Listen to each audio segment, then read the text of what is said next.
रात का न जाने कौन सा वक्त था। आसमान से चांद पूरी तरह गायब तो नहीं था, मगर उसकी धीमी रोशनी माहौल को रोशन करने में नाकाम थी। चलते चलते मेरे पैर थक चुके थे। अब मैं कदम बढ़ाती तो मेरे पैरों में एक दर्द की लहर दौड़ने लगती, मगर मैं सिसकी अपने होठों में ही दबा लेती। मुझे ऊंची आवाज में रोने की आदत नहीं थी। मैंने पीछे पलट कर देखा। लंबी सड़क को रात की फैली हुई धुंध ने ढक दिया था। मुझे अंदाजा नहीं हो सका कि मैं कितनी दूर से पैदल चलती आ रही हूँ। कांच सी नीली आंखों में आंसू भरने लगे थे। थकावट से मेरा पूरा शरीर टूट रहा था। एक कदम भी उठाना मुश्किल था। कहाँ जाऊं मैं रात के इस वक्त? हे ऊपर वाले, मेरी मदद करो। मैं हाँफते हुए बोली थी। काली चादर को मैंने कसकर अपने ऊपर लपेट रखा था। ठंड बढ़ने लगी थी।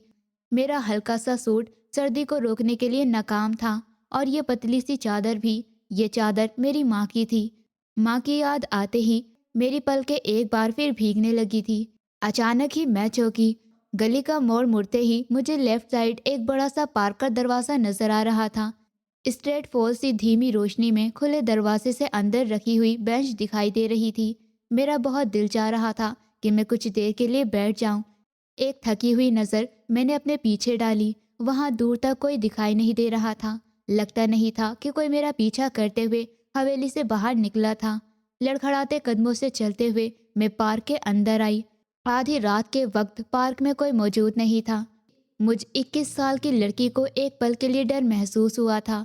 सुनी सुनाई भूतों की सारी कहानियां दिमाग में घूमने लगी थी, तो एक फीकी सी मुस्कुराहट से मैंने अपने आप को बहलाया। भूतों से ज्यादा तो इंसान डरा देते हैं, फिर भला मुझे किससे डर लग रहा है? दिल को समझाते हुए मैं इतने अंधेरे में कदम रखती एक बेंच पर जाकर टिकी। टूटे अंदाज में बैठ गई थी। दो पट्टी चप्पल पैरों से उतार कर मैंने अपने पाँव ऊपर किए, जहाँ पर जख्म बन गए थे। पता नहीं मेरे नसीब में और कितनी परेशानियां लिखी हैं। मैंने जो कुछ किया वो ठीक था या गलत?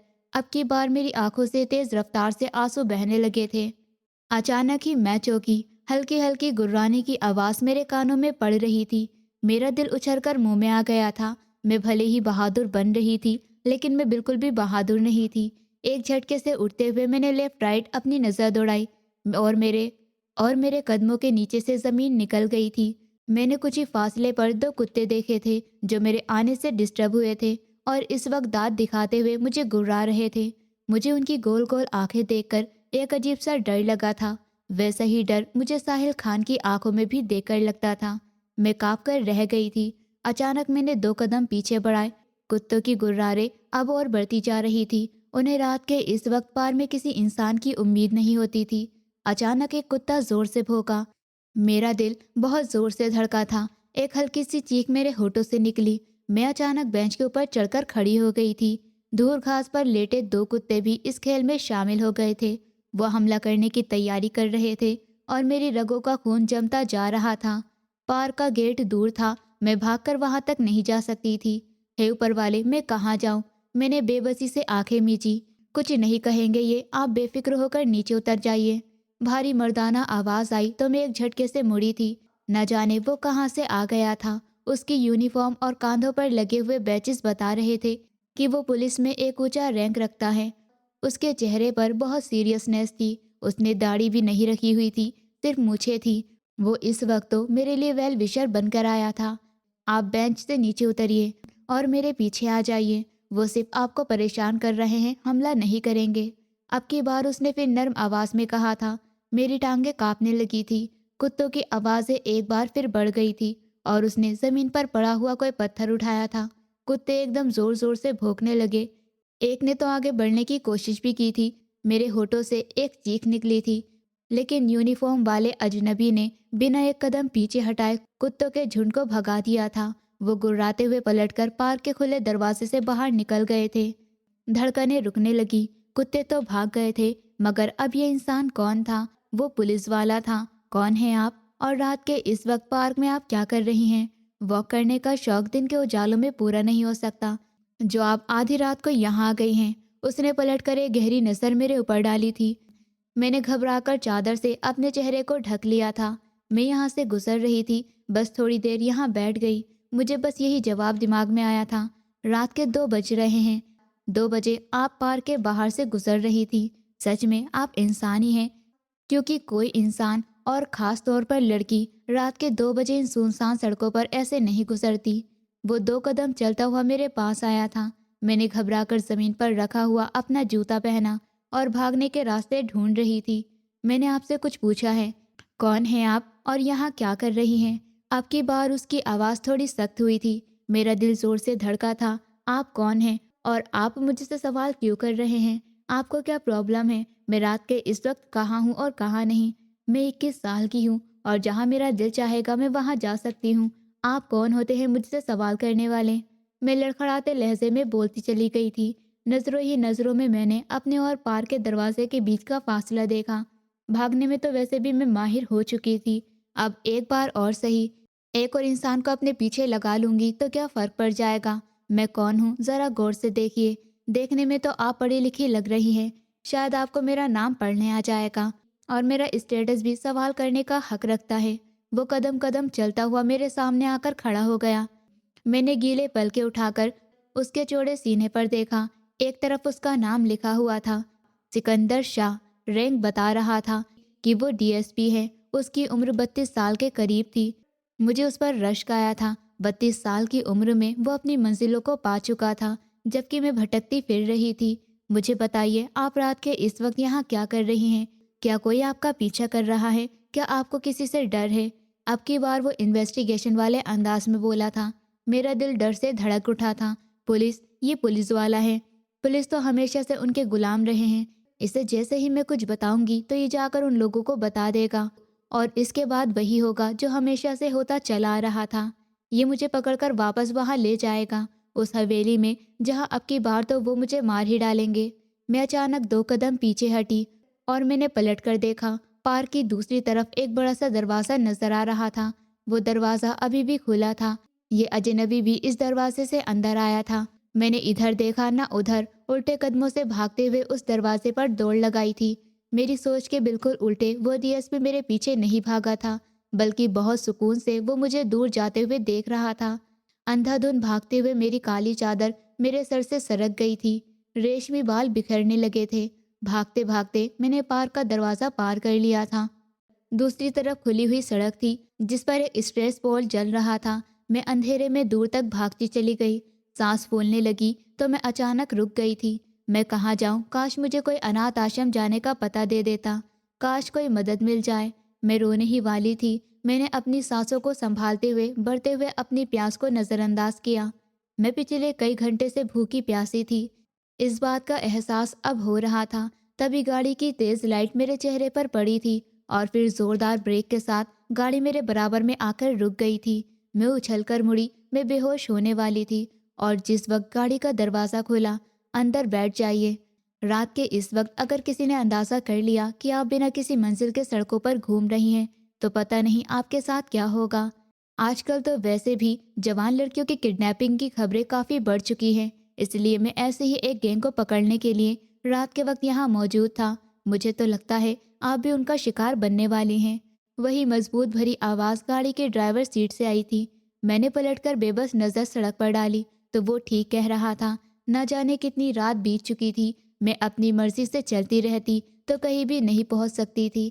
मगर ये पुलिस वाला था। ठीक है, मैं आपके साथ जाऊंगी, मगर आप मुझसे वादा करिए कि आप मुझे मेरे पास्ट के बारे में नहीं पूछेंगे, कि मैं कौन हूँ, कहाँ से आई हूँ। इस बारे में आप मुझसे एक भी सवाल नहीं करेंगे। मैं दिल पर हाथ रखते हुए बोलने लगी थी। ड्राइविंग सीट पर बैठे सिकंदर शाह ने एक दिलचस्पी भरी नज़र मेरे ऊपर डाली, जो मुसीबत में चारों तरफ से घिरी हुई थी, मगर अपनी शर्तें मनवा रही थी। उसने कांधे उचका दिए, जैसे तुम्हारी मर्जी, अंदर आ जाओ वरना तैयार हो जाओ। कुत्तों का झुंड जो मैंने भगाया था वो दूसरी तरफ से दौड़ते हुए आ रहे हैं। बात अभी सिकंदर के मुंह में ही थी जब मैं तेजी से पहले दरवाजे से अंदर बैठ गई थी। सिकंदर के चेहरे पर अधूरी सी मुस्कुराहट बिखर गई थी। उसे मैं कुछ अजीब सी लग रही थी। इतना तो उसे अंदाजा हो ही गया था कि मैं किसी से भाग रही हूँ, शायद घर से, लेकिन नॉर्मल घर से भागी हुई तो मैं नहीं लगती थी। मेरा हुलिया बता रहा था। चादर पुरानी थी, कपड़े उससे भी पुराने थे, मगर राइट हैंड की तीसरी उंगली में सोने की एक भारी अंगूठी चमक रही थी। मेरे कानों में सोने की बालियां थी। मैं किसी अमीर फैमिली से बिलोंग करती थी, मगर ऐसा हाल क्यों था? ये वही सवाल थे जिन्होंने सिकंदर शाह को मेरी मदद करने पर मजबूर कर दिया था। मेरी नज़र जब डैशबोर्ड के अंदर रखी पानी की बोतल पर पड़ी, सब कुछ भूलकर मैं तेजी से हाथ बढ़ाकर पानी की बोतल उठाने लगी। सिकंदर ने हैरत से मुझे देखा था। बोतल का ढक्कन खोलते हुए मैंने पूछने की ज़रूरत भी महसूस नहीं की थी। मैं बेताबी से पानी पीने लगी। न जाने मैं कितनी देर की प्यासी थी। थोड़ी देर के बाद मैंने बोतल खत्म होते ही बोतल का ढक्कन बंद करते मैंने धीरे से सिकंदर शाह की तरफ देखा था। ये लो, ये खा लो। लगता है तुमने काफ़ी देर से कुछ नहीं खाया। पैंट की जेब से एक चॉकलेट बाहर निकालकर मेरी तरफ बढ़ाते सिकंदर शाह ने पूरी तरह मुझे देखा था। वो चॉकलेट मैं लेना चाहती थी, मेरे चेहरे पर दिख रहा था, मगर ना जाने मुझे क्या चीज़ रोक रही थी। कुछ देर में खामोश होने के बाद उसके हाथ से चॉकलेट ले गई थी। रेपर खोलते ही मैं कांपते हाथों से चॉकलेट खाने लगी। सिकंदर शाह रुख मोड़कर गाड़ी स्टार्ट करने लगा। ये लड़की अपने अंदर एक कहानी छुपाई हुई है, और वो कहानी क्या थी ये तो मुझे जल्दी मालूम हो जाएगी। सिर्फ एक रात गुजर जाए, सुबह मैं एक बार फिर से भाग जाऊंगी। जब तक ये हवेली वालों को खबर करेगा तब तक मैं इसकी पहुंच से भी दूर चली जाऊंगी। चॉकलेट खाती हुई मैं खुद को तसल्ली दी थी, ये जाने बिना कि पीछे से आई मौत ने मुझे देख लिया है और जल्दी वो मुझ तक पहुंचने वाली थी। मैं फलक खान थी। बचपन से ही अपने चाचा के बेटे के साथ बंधी हुई थी, जिसका नाम मेरी धड़कनों में बसता था, समीर खान। जिस दिन मेरी 19वीं बर्थडे गुजरी थी, उसके अगले दिन ही मेरी जिंदगी बर्बाद हो गई थी। चरपाई पर पड़ा मेरा बाप ट्रीटमेंट के लिए अपने बड़े भाई का मोहताज था। मुझे समझ नहीं आती थी कि जब मेरा चाचा बड़ी शानदार सी हवेली में रहता था, तो हम लोग हवेली के साथ जुड़े इन छोटे से 2 कमरों के घर में क्यों रहते थे। दादा की छोड़ी हुई जायदाद पर तो दोनों भाइयों का बराबर हक होना चाहिए था, मगर ऐसा क्यों था? इस सवाल का जवाब मुझे कभी नहीं मिला था, और खुद मेरे दिल में भी अपने चाचा और चाची के लिए कभी नफरत नहीं आई थी। इतना सब कुछ तो करते हैं वो हमारे लिए, भला मैं ज़मीनों का काम कैसे देख सकता हूँ? मैं दोनों टांगों से लाचार हूँ। तुम्हारी माँ सालों पहले गुजर चुकी है। तुम्हारी जिम्मेदारी मेरे सर पर थी। भाई साहब ने खुद तुम्हारा हाथ मुझसे मांगा था, और अब तुम उनके घर की बहू बनने वाली हो। हवेली पर राज करोगी तुम। सब कुछ तो उन्होंने तुम्हें दे दिया। अपना सबसे काबिल बेटा समीर, उसके जिक्र पर मैं शर्माकर सर झुका गई थी। बाप की यही बातें मुझे सेटिस्फाइड कर दिया करती थी। ऐसे ही पापा का इलाज सारा हवेली के खर्चे पर होता था। उस दिन भी समीर उन्हें शहर डॉक्टर को दिखाने के लिए ले जा रहा था। मैंने दरवाजे की आड़ से उसे देखा था। ऊंचा लंबा कद, वो कितना हैंडसम था। मेरा दिल तेजी से धड़क उठा था। समीर पापा को गाड़ी में बिठाकर ले गया तो मैं खामोशी से अपने छोटे से घर के काम में बिजी हो गई थी। दोपहर के 12 बजे, फिर 1 और फिर 2 घड़ी की सुइयां आगे बढ़ती जा रही थी और मैं घबरा रही थी। इतनी देर तो डॉक्टर के पास कभी नहीं लगी थी। मैं घबराकर अपने छोटे से घर से हवेली के लॉन में निकल आई थी। चाचा, अभी तक पापा घर नहीं आए, आप प्लीज़ फ़ोन करके पता करिए, मैंने घबराते हुए अपने चाचा से कहा था, जो कल्फ लगाते कपड़ों में बहुत ही शान से सोफे पर बैठे थे। उन्होंने एक नज़र मेरे ऊपर डाली, मगर इससे पहले कि वो कोई जवाब देते, हवेली के दरवाजे पर एक हंगामा सा मच गया था। ये नौकरों की चीखें थी। जिस गाड़ी में समीर अपने चाचा को लेकर अस्पताल गया था, उस गाड़ी का बहुत बुरी तरह से एक्सीडेंट हो गया था, और पापा जब ये दुनिया छोड़कर चले गए थे, मुझे लगा जैसे सातों आसमान टूटकर मेरे सर पर आ गिरे थे। मुझे अपने बाप से बहुत मोहब्बत थी, और उनकी इस अचानक मौत ने मुझे बुरी तरीके से टूटने पर मजबूर कर दिया था।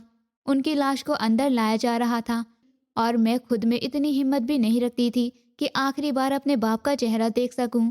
मैं तो उनके सेहतमंद होने के लिए दुआ करती थी, और आज तो वो इस दुनिया से ही चले गए थे। सारी चीखें, सारी सिसकियां मेरे मुंह में ही दम तोड़ गई थी। अचानक एक सवाल मेरे अंदर उठा था, समीर, वो भी तो पापा के साथ गया था, कहीं वो भी उनके साथ? कांपती पलकें उठाकर देखा तो लाश को उठाकर अंदर लाने वालों में भी वो भी शामिल था।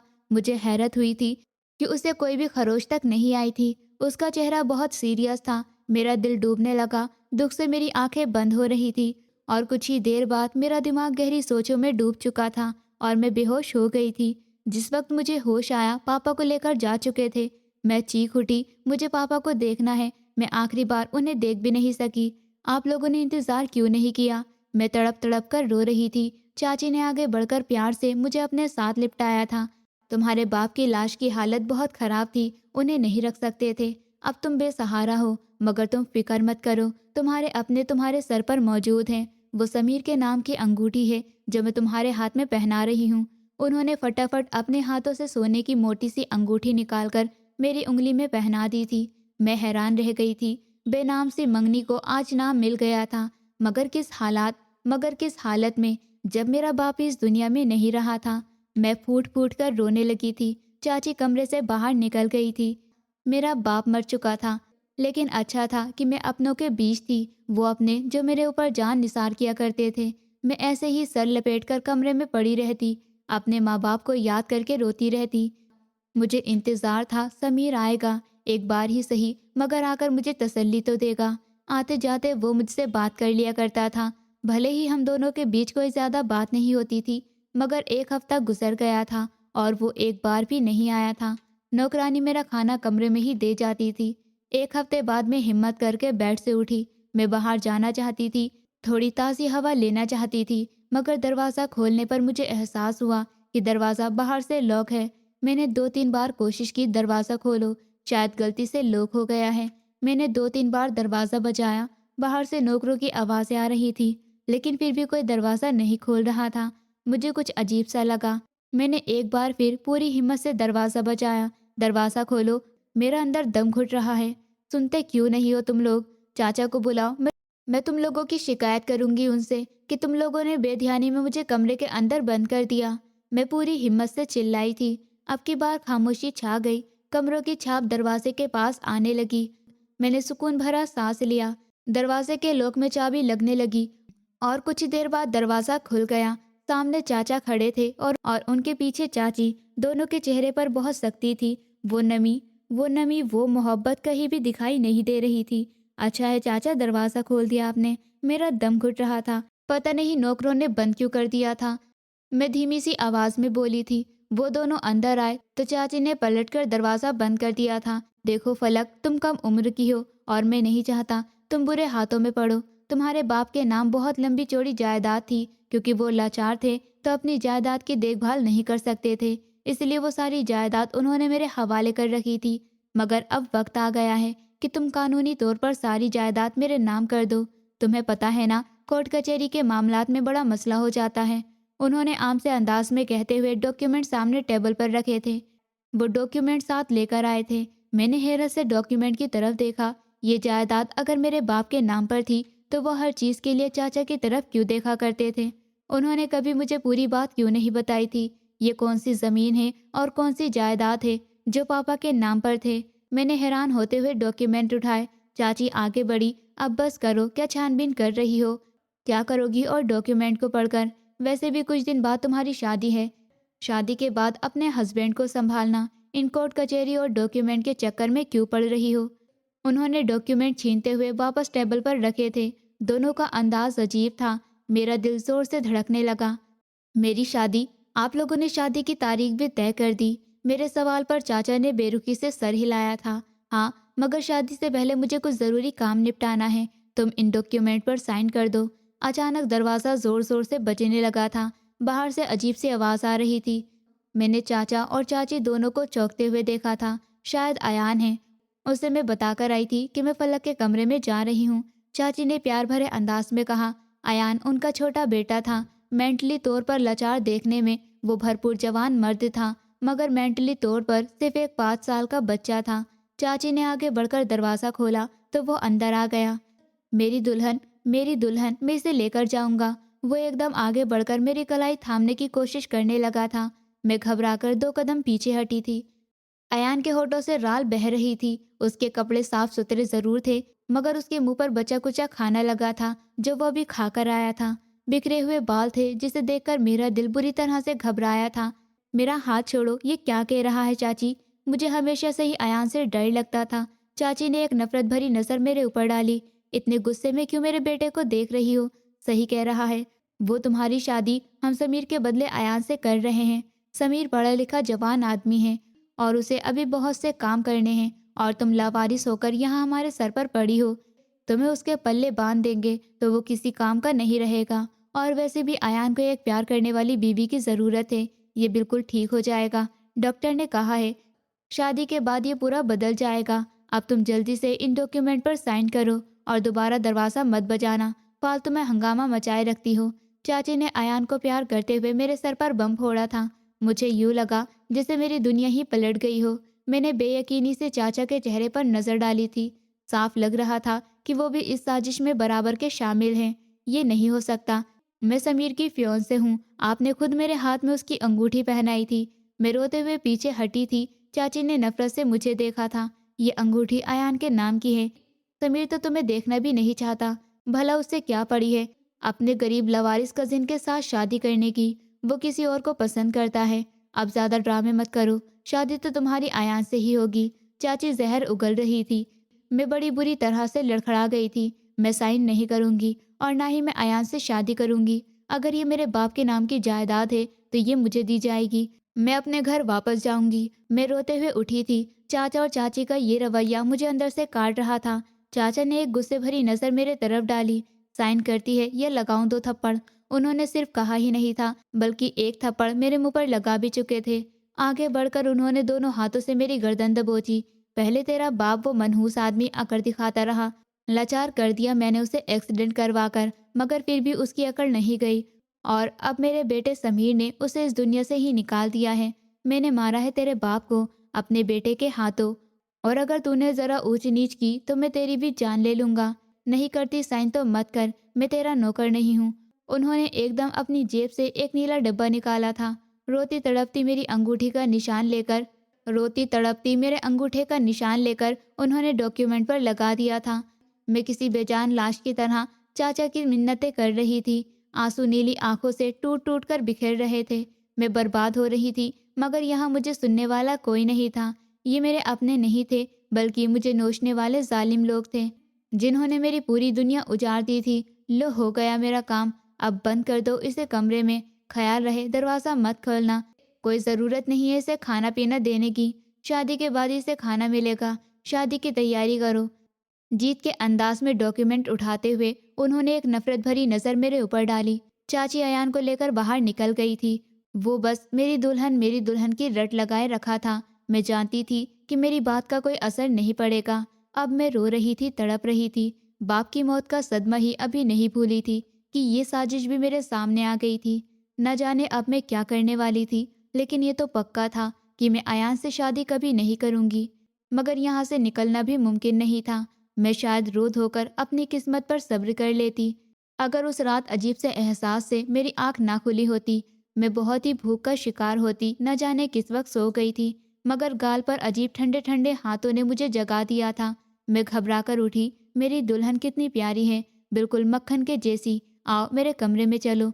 तुम यहाँ क्यों रहती हो? टूटे फूटे लहजे में कोई बिल्कुल मेरे पास बैठा पूछ रहा था। वो अयान था। मेरे होठों से एक चीख निकली थी। चुप चुप, शोर मत करो। मम्मी आ जाएंगी, मम्मी पकड़कर मारेंगी, कोई भूत भी आ जाएगा। ये देखो मैंने तुम्हारे लिए क्या बनाया है। मेरी आंखें डर से फैली थी। वो जवान आदमी था। उसकी भारी सांसें मेरे चेहरे पर पड़ रही थी।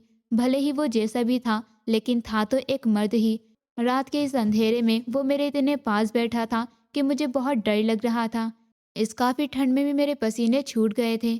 जाओ यहाँ से अयान, ये क्या कर रहे हो? मैंने उसे दूर करना चाहा, मगर अचानक ही उसने मुझे दबोच लिया था। मारो मत मुझे, मारो नहीं, गंदी गंदी दुल्हन। मुझे दोनों हाथों से मारने लगा था। मुझे अपने आप एक फकीर की तरह लगा था। मैंने पूरी हिम्मत से अयान को पीछे करना चाहा था, तब भी मैं उसकी ताकत का मुकाबला नहीं कर पा रही थी। मैंने चीख चीख कर नौकरों को आवाज़ लगाई थी। न जाने कोई कितनी देर बाद आया। तब तक ये मुझे कई मुक्के मार चुका था। मैं फूट फूट कर रोने लगी थी। नींद में डूबी किसी नौकरानी ने ये नज़ारा देखने बाद चाचा को बताया था, जो वहां जाकर अयान को ले गए थे। मगर मुझे अपना फ्यूचर अब साफ नजर आ रहा था। और इसी रात मैंने फैसला कर लिया था कि इस सारे हंगामे में भी दरवाज़ा खुला रह गया था। मैंने घड़ी पर नज़र डाली। रात का 1 बज रहा था। ये कपड़े मैंने कई दिन से पहन रखे थे। एक काली चादर भी मैंने कई दिनों से अपने ऊपर लपेट रखी थी। वही चादर लपेटे में कमरे के खुले दरवाजे से बाहर निकल आई।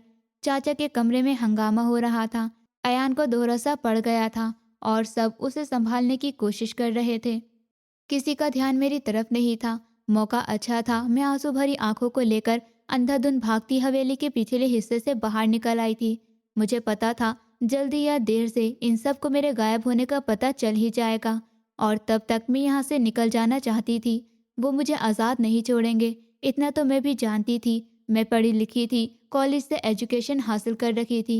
मैं कहीं पर भी अपनी जायदाद के लिए केस फाइल करवा सकती थी। मगर मेरे दुश्मन बहुत ही ताकतवर लोग थे। वो अपने दुश्मनों को जिंदा नहीं छोड़ते थे। और वो और वो तब तक सुकून से नहीं बैठने वाले थे जब तक वो मुझे ख़त्म ना कर देते। गाड़ी एक झटके से रुकी तो मैंने चौंक कर आंखें खोली। न जाने किस पल मेरी आंख लग गई थी। ये मेरा घर है, नीचे आ जाओ, यहाँ तुम सेफ रहोगी, मुझसे कहता हुआ अपनी गाड़ी का दरवाज़ा खोलकर नीचे उतर रहा था। मैंने एक नज़र उस बड़ी सी हवेली पर डाली जिसके बॉर्डर पर सिकंदर शाह का नाम चमक रहा था। बाहर गार्ड्स खड़े थे। क्या मैं सच में यहाँ सेफ रहूंगी या फिर ये कोई नई जेल है? दिल बड़ा करते मैं अपनी तरफ का दरवाज़ा खोलते हुए नीचे उतर आई थी।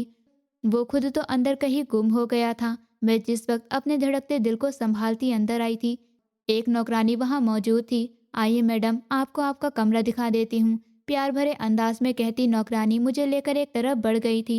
नौकरानी ने एक साफ सुथरा ड्रेस भी मुझे ला कर दिया था और खाना भी। हर तरह से मुझे आराम मिल रहा था। मगर दिल था कि किसी भी हाल में सेटिस्फाइड नहीं हो रहा था। मैं यहाँ से भी भाग जाना चाहती थी और अब मुझे लग रहा था कि मैंने सिकंदर शाह की बात मानकर गलती कर दी थी। क्या पता ये भी हवेली वालों के साथ मिला हुआ हो। पता नहीं ये मेरे साथ क्या सुलूक करेगा। यहाँ से मैं अब भाग भी नहीं सकती। दरवाजे पर इतनी सिक्योरिटी मौजूद है। मैं बेबस अंदाज में सोच रही थी। मुझे अपने आप से उलझन सी होने लगी थी। अयान का छूना मुझे अभी तक महसूस हो रहा था। मुझे उससे पीछा छुड़वाना ज़रूरी था।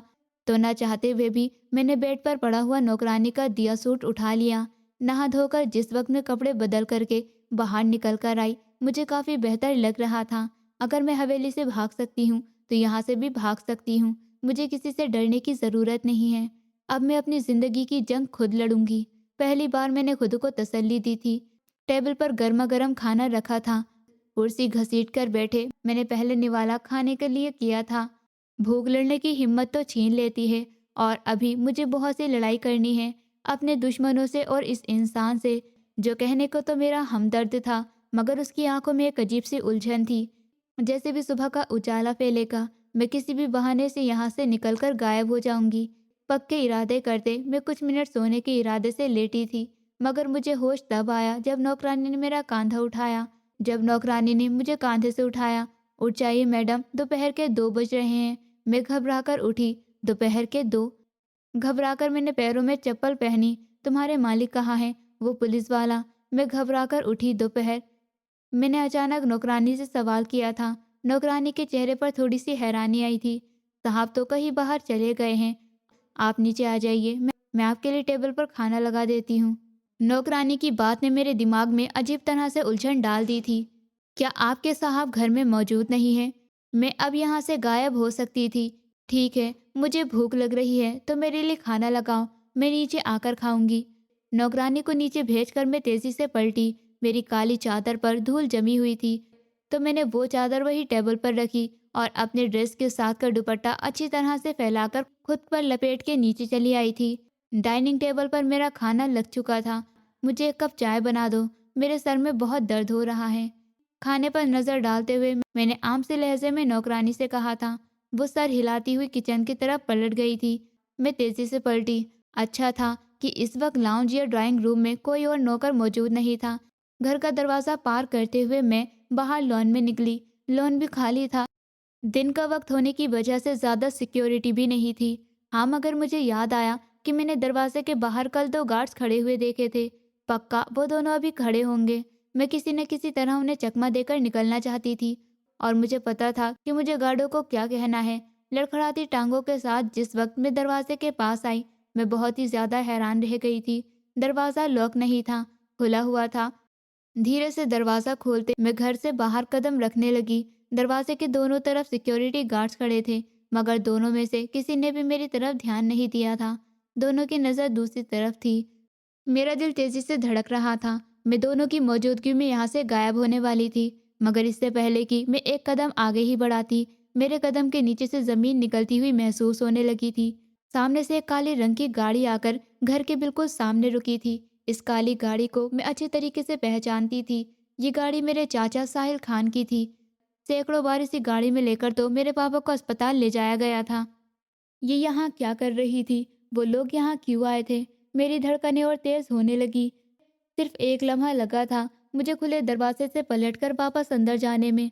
साहिल खान की नज़र मेरे ऊपर नहीं पड़ी थी।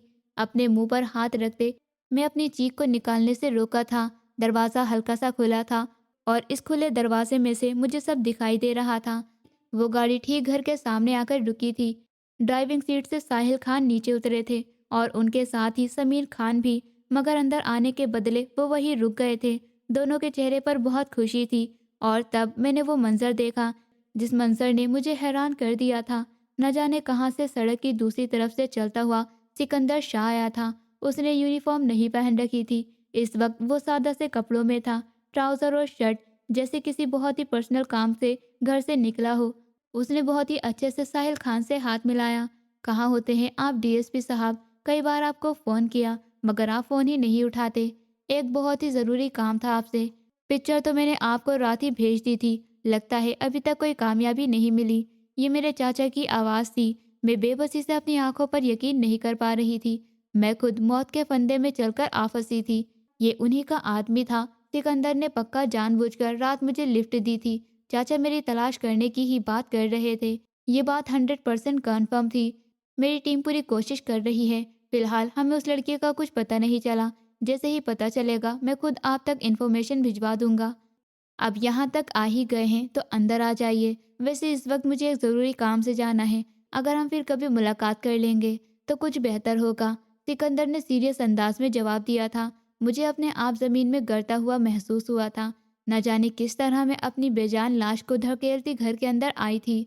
नौकरानी ने मुझे देखकर चाय का कप टेबल पर रखा था, मगर मैं किसी चीज़ को नहीं देख पा रही थी। धुंधली हुई आंखों से अपने रात वाले कमरे में मैं मुश्किल से अंदर आई थी। कमरे के दरवाजे को लॉक कर दिया। मैंने दोनों हाथों से अपने सर को थाम लिया था। ऊपर वाले, ये मैंने क्या किया? अब मैं फिर से इन्हीं लोगों के जाल में फंस गई हूँ। इस बार तो चाचा पता नहीं मेरे साथ क्या करेंगे। मैंने जिस इंसान को अपना वेल विशर समझा वही मेरी दुश्मन निकला। मैं फूट फूट कर रोने लगी थी। मुझे नहीं पता कब कौन किस वक्त अंदर आकर मुझे पकड़ कर ले जाएगा। मेरी धड़कनें बढ़ती ही रही। कान बाहर से आने वाली हर आहट पर जमे हुए थे, मगर कोई नहीं आया। घड़ियां गुजरती रही, बाहर हल्की फुल्की आवाज़ गूंजती रही, मगर कोई शोर शराबा नहीं होता। किसी ने मेरे दरवाजे पर दस्तक नहीं दी थी। मगर जल्द ही या देर से सिकंदर शाह मुझे साहिल खान के हवाले कर ही देता। पक्का उसको किसी बड़ी अमाउंट की लालच दी होगी या कोई बड़ी जायदाद की, इसलिए वो मुझे शिकार के तौर पर इस्तेमाल करना चाहता है। मैंने बेबसी से अपनी आंखें मींच ली थी। मेरा दिमाग सुन्न हो रहा था। ठंडे फर्श से उठकर उस वक्त मैं बेड पर जाकर लेटी थी। मुझे कुछ पता नहीं था। वक्त गुजरता रहा। शायद रात का वक्त था जब कमरे का दरवाज़ा खुला।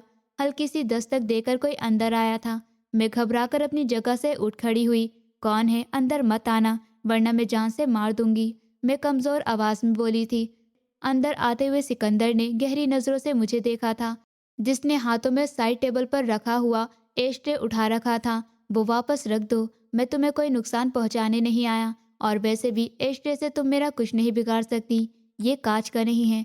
दोनों बाजू सीने पर बांधते हुए वो गहरे नज़रों से मुझे देख रहा था। क्या किया आपने? ये सब कुछ जानते थे आप कि मैं कौन हूँ? मेरी शक्ल देखते ही आप मुझे पहचान गए थे, तो फिर मुझे यहाँ क्यों लेकर आए? मेरे बदले आपको क्या चाहिए मेरे चाचा से? ऊपर वाले के वास्ते मुझे छोड़ दीजिए। आप नहीं जानते वो कितने जालिम लोग हैं। क्या सुलूक करेंगे वो मेरे साथ? मैं बेकसूर हूँ, प्लीज़ मुझ पर रहम करिए। मैं एकदम फूट फूट कर रोने लगी थी। सिकंदर खामोशी से मुझे कुछ देर तक देखता रहा। जानता हूँ तुम बेकसूर हो, और ये भी जानता हूँ कि तुम्हारे चाचा तुम्हें जान से मार देंगे, बल्कि शायद वो तुम्हारे साथ इससे भी बुरा सलूक करेंगे। उनसे बचने का सिर्फ एक ही रास्ता है तुम्हारे पास। जैसा मैं कहता हूँ वैसा करो। सिकंदर शाह की आवाज़ पर मैंने नज़र उठाई थी। वो अपनी बात पूरी कर चुका था और फिर कमरे में रुका नहीं। वो पलटकर कमरे से निकलता चला गया। मैं से ही पत्थर बनी खड़ी उसकी बात पर गौर कर रही थी। कुछ देर बाद वो अंदर आया तो उसके हाथ में कुछ सामान था। अगर तुम्हें खुद को बचाना है तो वही करो जैसा मैं कहता हूँ। मुझसे शादी कर लो। एक बार फिर इस कमरे में भरी आवाज़ गूंजी थी। मेरा दिल किसी ने मुट्ठी में लेकर मसल दिया था। ऊपर वाले के लिए नहीं, ये सब कुछ मत करो। मुझे अपने किस खेल में शामिल मत करो। मैं एक बार फिर गिड़गिड़ाई थी। सिकंदर शाह ने गहरी सांस ली। मेरे पास ज़्यादा वक्त नहीं है और मैं ये सब फालतू रोने धोने को पसंद नहीं करता। शादी करो वरना मैं ज़बरदस्ती भी करवा सकता हूँ। उसने दो टोक आवाज़ में मेरा दिल बुरी तरह से तोड़ दिया था। ना चाहते हुए भी मेरी उसके साथ शादी हो चुकी थी। मेरी दुनिया पल भर में पलट चुकी थी। वो वेल विशर जिस पर मैंने भरोसा किया था, अब मेरी दुनिया पलटने के लिए तैयार था। मैं एक मुसीबत से बचकर भागी थी और अब मैंने कई मुसीबतें मोल ले ली थी। एक अनजान इंसान से शादी कर ली थी। शादी होने के बाद जब मैं कमरे में आई तो सिकंदर शाह ने दरवाज़ा लॉक किया। तो अब क्या करेंगे आप मेरे साथ? कल रात मुझे वही मार देते तो इस सब बेइज्जती से तो ना गुजरना पड़ता। और वैसे भी जो कुछ आप करना चाहते हैं उसके लिए शादी करने की क्या ज़रूरत थी? मैं सख्त लहजे में बोली थी। सिकंदर शाह मेरे पास आते हुए धीरे से मुझे अपनी बाहों में भर गया था। मेरा दिल चाह रहा था कि मैं खुदकुशी कर लूं। बस आंखें मीचते हुए मैंने सिकंदर शाह के मजबूत बाजू को अपने पास महसूस किया था। वो कुछ नहीं बोला था। शायद वो ज़्यादा बोलने का आदी नहीं था, सिर्फ करने का आदी था। और जो कुछ वो चाहता था उसने कर लिया था। मेरी हैसियत वहाँ पर एक कठपुतली जैसी थी जिसके बस में कुछ भी नहीं था। अब मैं सिर्फ एक मौके का इंतज़ार में थी। एक मौका, और अब मैं अपनी जान ले लूँगी। अब मुझे ऐसी ज़िंदगी में कोई दिलचस्पी नहीं थी जिसमें ना तो कोई मेरी इज्जत करे और ना ही कोई खुशी। मैंने भागने की हर मुमकिन कोशिश कर ली थी, मगर मैं भागने में कभी भी कामयाब नहीं हो पा रही थी। रात धीरे धीरे गुजरती रही। मेरी दबी दबी सिसकियाँ बंद हो चुकी थी। मेरी आंखों से नींद बहुत दूर थी। हल्की सी करवट बदलकर मैंने सिकंदर शाह की तरफ देखा था, जो बेखबर सो रहा था। टेबल पर रखा उसका मोबाइल धीरे धीरे बज रहा था। न जाने मुझे क्या हुआ था। मैंने धीरे से उठकर साइड टेबल पर पड़ा मोबाइल उठाया। ऊपर किसी अननोन नंबर से मैसेज आए हुए थे। हम आपके बताए हुए वक्त पर वहां पहुंच जाएंगे, मगर जो इन्फॉर्मेशन आपने हमें दी है वो गलत नहीं होनी चाहिए। हमें उस लड़की की बहुत ज़रूरत है। उसने हवेली की इज्जत उछाली है। ये साहिल खान का मैसेज था। गहरी सांस लेते हुए मैंने मोबाइल वापस टेबल पर रखा। मैं सदमे में थी और यहाँ से बाहर निकलना चाहती थी। मेरे बस में नहीं था। मैंने अपना सब कुछ खो दिया था और अब पाने के लिए मेरे पास कुछ भी नहीं था। जो आज़ाद ज़िंदगी की मुझे ख्वाहिश थी वो तो मिट्टी के नीचे सो गई थी। मोबाइल पर अलार्म बजना शुरू हुआ तो सिकंदर शाह ने अपनी आंखें खोली। मैं सोफे पर खामोशी से सर झुकाए बैठी थी। वो गहरी नज़रों से मुझे देख रहा था और फिर खामोशी से उठकर वॉशरूम में बंद हो गया था। ये उसका बेडरूम नहीं था, इसलिए फ्रेश होकर वो सिर्फ ट्राउज़र में ही बाहर निकला। नौकरानी दरवाजे पर दस्तक दे रही थी। सिकंदर शाह ने दरवाज़ा खोला तो नौकरानी ने अपनी नज़रें चुराईं। साहब, आपकी चाय। आपने आज सुबह सुबह जगाने का कहा था। सिकंदर शाह ने अपनी चाय ले ली थी। पलक के लिए भी नाश्ता बनाओ। अगर वो सोना चाहती है तो उसे डिस्टर्ब मत करना। और मेरे कमरे से मेरे कपड़े ला दो। वो दो टुक अंदाज में बोला था। उसके चेहरे पर अजीब सी उलझन फैली हुई थी। मैंने गहरी सांस ली। वो लोग मेरे बाप के कातिल हैं। उन्होंने पहले मेरे बाप को लाचार किया और फिर उन्हें मार डाला, और वो मेरी शादी ज़बरदस्ती अपने छोटे बेटे से करवाना चाहते थे, जो मेंटली तौर पर पागल है, सिर्फ और सिर्फ जायदाद की खातिर। वो जायदाद तो कभी उन्होंने मेरे बाप को दी ही नहीं थी। मेरी इंगेजमेंट समीर से हुई थी। मुझे लगता था वो मुझसे मोहब्बत करता है, बिल्कुल उसी तरह जिस तरह मैंने उसके हमेशा ख्वाब देखे थे। मगर वो तो जायदाद का लालची निकला। मुझे जायदाद नहीं चाहिए, कुछ भी नहीं चाहिए। बस मुझे यहाँ से जाने दीजिए। मुझे उनके हवाले मत करिए। कमज़ोर सी आवाज़ में मैंने एक आखिरी कोशिश की थी। वो पुलिस वाला था। मर्डर का सुनकर तो उसका दिल नरम पड़ना चाहिए था, मगर वो कुछ नहीं बोला। कमरे से बाहर मत निकलना जब तक मैं ना कहूँ। अगर कुछ चाहिए हो तो नौकरानी से कहना, वो तुम्हें यही दे जाएगी। सादे से अंदाज में कहता वो कपड़े पहनकर कमरे से बाहर चला गया था। मेरी आंखें खुश्क हो गई थी। मैं रो रो कर भी थक चुकी थी। अब और क्या करती। मैं धीरे से उठी और बेड पर लेट गई थी। नौकरानी मेरा नाश्ता कमरे में दे गई थी, मगर मैंने एक निवाला भी नहीं खाया था। कमरे में ऐसी कोई भी चीज़ नहीं थी जिससे मैं सुसाइड की कोशिश करती। न जाने कितनी देर गुजरी, 1 घंटा 2 घंटे। तभी अचानक से मैं चौंकी। प्लेट में खाना रखा था। प्लेट कांच की थी। मैं उस कांच के टुकड़े से तो अपनी जान खत्म कर सकती थी। इस ख्याल के आते ही मैं चौंक कर उठी। नौकरानी मेरे लिए नाश्ता बनाकर लाई थी। पराठा, अंडा, ब्रेड, जैम, हर चीज़ मौजूद थी। कपकपाते हाथों से मैंने प्लेट में मौजूद अंडे ट्रे में रखा। प्लेट खाली हो चुकी थी। कांच की भारी प्लेट, मैंने प्लेट जोर से फर्श पर फेंकी। एक जोरदार आवाज के साथ कांच जमीन पर बिखर गया था। कांच के कुछ बड़े टुकड़े कुछ छोटे टुकड़े हो गए थे। मैंने हाथों से एक बड़ा टुकड़ा अपने हाथ में लिया। मैं ऐसी मौत कभी मरना नहीं चाहती थी, लेकिन ऐसी ज़िंदगी जीने का भी मैंने कभी नहीं सोचा था। ये फैसले की घड़ी थी। लेफ्ट हाथ आगे करके मैंने अपनी आंखें मींची। राइट हाथ में कांच के टुकड़े से मैं अपनी नस काट लेना चाहती थी। आंखें मींचते मैंने पूरी हिम्मत से कांच लेफ्ट हाथ पर रखा, मगर इससे पहले कि मैं दबाव बढ़ाती, अचानक दरवाज़ा खुला। मैडम, आपको नीचे बुला रहे हैं। कुछ मेहमान आए हैं, शायद आपके रिश्तेदार हैं। कांच मेरे हाथ से छूटकर नीचे जा गिरा। मेरी नीली आंखों में दर्द आ गया, तो वो मुझे उनके हवाले कर देना चाहता था। मेरे अंदर इतनी हिम्मत नहीं थी कि मैं अपनी जान भी ले सकती। मेरा दिल चाहा अपनी बेबसी पर मैं फूट फूट कर रोती रहूं। मैं किसी काम की नहीं थी, न घर से भाग सकी ठीक से और ना ही खुद को बचा सकी, और अब तो अपनी जान भी नहीं ले सकती थी। नौकरानी ने जमीन पर बिखरा कांच देख लिया था। उसने तेजी से आकर मेरा बाजू थामा। चलिए मैडम, आप और यहाँ नहीं रुक सकती। वो मुझे घसीटते हुए बाहर ले आई थी। सीढ़ियों से नीचे उतरते मैंने बेजान नजरों से नीचे का मंजर देखा। लाउंज के सोफे पर बड़े शान से साहिल खान बैठे थे। उनके साथ समीर खान भी था, और उनके सामने सिकंदर शाह सोफे पर अकेला बैठा था। कुछ सिक्योरिटी गार्ड्स लाउंज के अंदर मौजूद थे, जो पुलिस की वर्दी में थे, मगर सिकंदर शाह के हाथ में कोई हथियार नहीं था। टेबल पर एक गन रखी थी, मगर शायद उसने हथियार उठाना जरूरी नहीं समझा था। साहिल खान ने आहट पर सर उठाया और मुझे नीचे उतरता हुआ देखकर उनकी आंखों में खून उतर आया था। Thank you so much Sikandar Shah, हमारी लड़की हमें मिल गई है। ये हमारे हवाले कर दीजिए।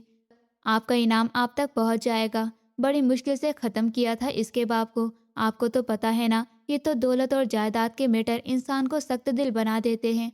वो खुश अंदाज में कहते हुए उठ खड़े हुए थे। मैं किसी मुजरिम की तरह सिकंदर शाह के बराबर में ले जाकर खड़ी कर दी गई थी। बैठ जाओ। सिकंदर शाह ने एक नज़र मुझ पर डाली। मैं खामोशी से सोफे पर बैठ गई थी। हमें देर हो रही है सिकंदर शाह, इसे बैठने का नहीं चलने का कहिए। साहिल खान ने एक बार फिर इंटरफेयर किया था। चलो उठो, चलकर गाड़ी में बैठो।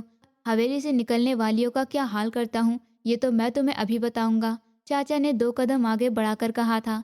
1 कदम भी आगे मत बढ़ाना। जहाँ खड़े हो वहीं रुक जाओ, वरना ऐसा हाल करूंगा कि अपनी टांगों पर चलकर वापस नहीं जाओगे। सख्त आवाज लाउंज में गूंजी थी, जहाँ चाचा का रंग उड़ गया था। मैंने भी हैरत से सर उठाया। ये सिकंदर शाह की आवाज़ थी। तुम क्या मुझे बच्चा समझते हो? ये लड़की जिसे तुम बार बार किसी नौकर की तरह बेइज्जत कर रहे हो, ये लड़की मेरी बीवी है। अगर तुम्हारे अंदर इतनी हिम्मत है कि तुम मेरे घर से मेरी बीवी को उठाकर ले जा सकते हो, तो कोशिश करके देख लो। ये मेरा तुमसे वादा है कि तुम्हारे शरीर का कोई भी हिस्सा सलामत नहीं रहेगा। वो ठंडा एक्सप्रेशन अपने चेहरे पर लेकर बोल रहा था, जैसे ये सब उसके लिए कोई मामूली सी बात हो। मैं बिल्कुल खामोश सुन खड़ी थी। आप क्या कह रहे हैं? हमारी डील हुई थी, आपने कहा था लड़की मिल जाएगी और आप उसे आज हमारे हवाले कर देंगे। पुलिस वालों को और काम ही क्या होता है? वो एकदम भड़क उठा था। सिकंदर शाह ने टेबल पर पड़ी गन उठाई। मैं पुलिस वाला ज़रूर हूँ और खिदमत करना मेरा काम है, इस देश की, ना कि तुम जैसे लालची गधों की, जो कि अपने भाई को भी दौलत और जायदाद की खातिर नोचकर खा जाए। ये लड़की तुम्हारे भाई की बेटी थी, तुमने खुद माना था। तुमने उसके हिस्से की जायदाद जबरदस्ती अपने नाम लिखवाई। तुम मुझे क्या समझते हो? कुछ टुकड़े जमीन के खातिर मैं अपने आप को बेच दूंगा। तुम्हारी भेजी तस्वीर मेरे डिपार्टमेंट को मिल गई थी। जिस वक्त पार्क में मैंने इस लड़की को देखा था, मैंने इसे पहचान लिया था। मैं इसलिए इसे अपने घर ले आया। उसे किसी सूरत तुम्हारे हवाले नहीं करने वाला था, मगर पता नहीं क्यों मैंने कुछ और ही फैसला कर लिया। मैंने इससे शादी कर ली और अब ये मेरी बीवी है। तुमने जो कुछ किया वो रिकॉर्ड में मौजूद है। तुम अपने मुंह से भी मान चुके हो। 2 टुक अंदाज में कहता उठ खड़ा हुआ था। गन उसके हाथ में थी। चाचा के चेहरे का रंग उड़ा हुआ था। उसके आदमी हथियार संभालते हुए सीधे हुए थे। ये पुलिस वाले का घर है। तुम चाहे जितनी मर्जी ताकतवर सही, मगर तुम और तुम्हारे आदमी डीएसपी पर गोलियां चलाओगे तो तुम्हारा क्या हाल होगा, ये बात तुम जानते नहीं हो। ये कहते हुए वो चाचा के सामने जाकर खड़ा हो गया था। मैं तुम्हारा क्या हाल करूंगा, ये बात तुम नहीं जानते। जबकि सिकंदर शाह का एक जोरदार मुक्का उनके गाल पर पड़ चुका था। तेरा क्या हाल करूंगा, ये तू नहीं जानता। अरेस्ट करो इन्हें, उसने ऑर्डर दिया था, और उसके आदमी साहिल खान और समीर खान पर हथकड़ियां लगा चुके थे। उनके साथ आए हुए आदमियों ने खामोशी से हथियार डाल दिए थे। मैं ऐसे ही सुन खड़ी सारा मैटर टिपटते हुए देख रही थी। तुम्हें क्या लगा मैं तुम्हें इतनी आसानी से उनके हाथ जाने दूंगा? ये दिल के मामले हैं फलक, और मैं अपना दिल तुम्हें दे चुका हूँ। ये सिर्फ मदद नहीं, मोहब्बत भी है, अगर तुम महसूस करो तो। वो पलटकर मेरे सामने आ खड़ा होते हुए कह रहा था। मैंने बेयकीनी से नजरें उठाई। हाँ, वो सच कह रहा था। उसी ने तो मुझे प्रोटेक्ट किया था। मैं धीरे से उठ खड़ी हुई। मैं तुम्हारी सारी जायदाद तुम्हें वापस दिलवा दूंगा, ये मेरा तुमसे वादा है। मगर मुझे जायदाद कहाँ चाहिए थी? मुझे तो एक इज्जत और मोहब्बत भरा साथ चाहिए था, जो मुझे मिल गया था। एक खुशी भरी मुस्कान मेरे चेहरे पर फैल गई थी। पुलिस चाचा और उनके आदमियों को गिरफ्तार करते हुए बाहर ले जा रहे थे। क्या इससे आपकी नौकरी और आपकी जान को खतरा नहीं होगा? मैं धीमे लहजे में बोली थी। सिकंदर शाह के खिलाफ मेरे दिल में सारी गलतफहमियां दूर हो गई थी। सिकंदर खुलकर मुस्कुराया था। ये मेरा रोज का काम है, ऐसे कई लोगों को अंदर करवा चुका हूँ। और बाय द वे, मैं कोई आम पुलिस वाला नहीं, डीएसपी हूँ। यार तुम मुझे समझती क्या हो? उसके अंदाज में थोड़ी सी शिकायत भी थी। मैं धीरे से हंस पड़ी थी। अभी तो हम दोनों ने एक दूसरे को जाना भी नहीं था, मगर ये मेरी जीत थी। ये खुशियों भरी जिंदगी हम दोनों का इंतजार कर रही थी। और मैंने जितने दुख अपनी जिंदगी में देख लिए थे, अब वो सब खत्म हो चुके थे। अब आने वाली जिंदगी में मैं हमेशा खुश रहने वाली थी। ये मुझे सिकंदर शाह के मजबूत साथ में चलते हुए अंदाजा हो रहा था। दोस्तों, उम्मीद करती हूँ आपको हमारी कहानी पसंद आई होगी। कहानी पसंद आई है तो वीडियो को लाइक करें, चैनल पर नए हैं तो चैनल को सब्सक्राइब करें, और हाँ, नोटिफिकेशन बेल को ज़रूर दबाएं ताकि अगली अपडेट सबसे पहले आपको मिले।